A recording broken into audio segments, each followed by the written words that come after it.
Hello Bitcoin holders, how are you? Hope you're doing well, guys. Welcome back to another latest price prediction video about Bitcoin, guys. So let's see the latest price prediction update about Bitcoin. Absolutely, BTC price very badly crashed in last 15 minute 30-minute, guys.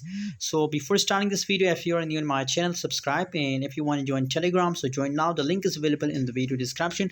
0.37% the price up in last 24 hours. 1900 to 19,285 is the highest price of Bitcoin, the current price, sorry, and 19,632 is the highest of last 24 hours, guys. So let's see the price chart. Absolutely, the price dropped down very badly and very bad crash occurred in the Bitcoin.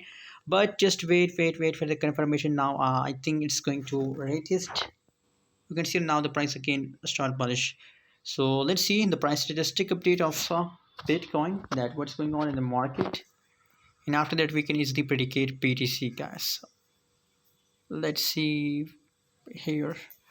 The trading volume of last 24 hours of Bitcoin is going negative 9.64% trading volume decrease, and market cap fully diluted market cap is going up 0.45%, guys.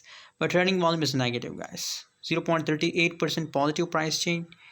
So guys, possibilities for Bitcoin that it will again test 19,600 again, guys, and after that again if it make a breakout, so in this case possibilities that it will pump to 20,500, but if they again make a retest, make a reverse, so in this case possibilities that now the dump is confirmed in 18, and again Bitcoin is going to $18,000, guys. So just wait for the confirmation, just wait for the breakdown or breakout, and after that we can easily predict it. Thanks for watching. See you in next video.